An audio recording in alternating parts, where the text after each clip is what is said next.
Congressman, EU leaders have called on China to be involved in negotiating an end to the war.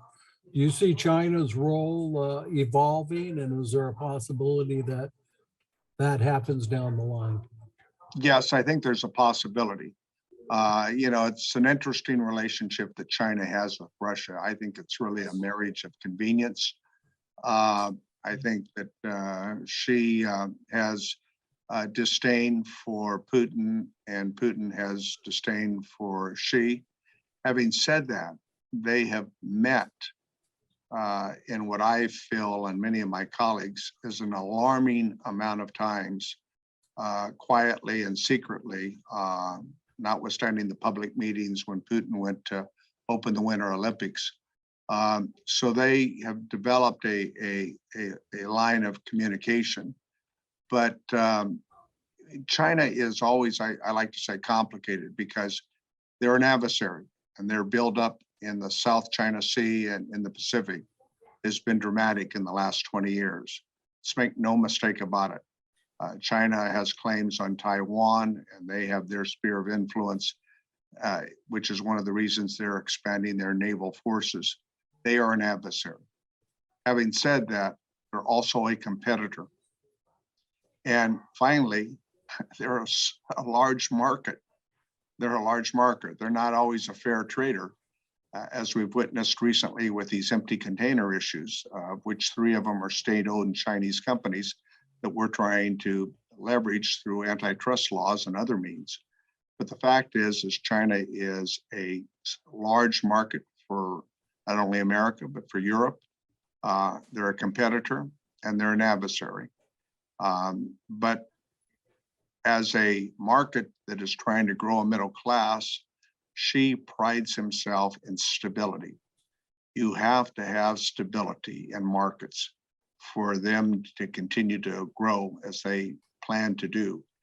And this is not creating stability.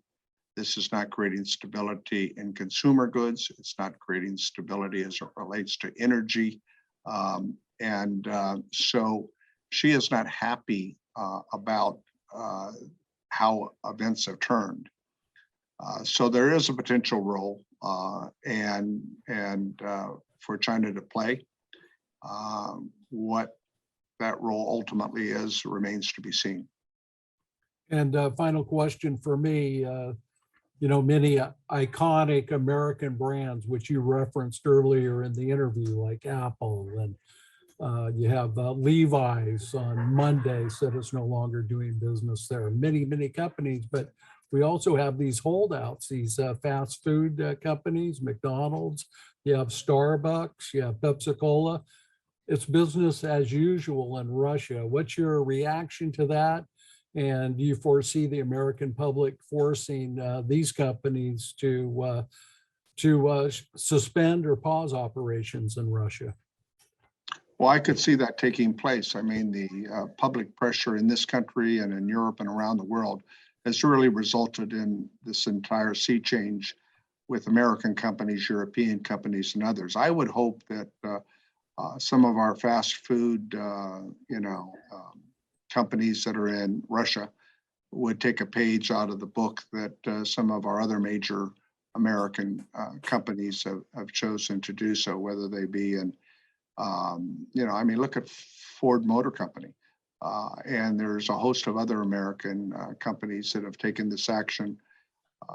And so if the public pressure doesn't result in them taking such actions, I think there'll be an attempt for us to nudge them along in whatever fashion is most successful. But,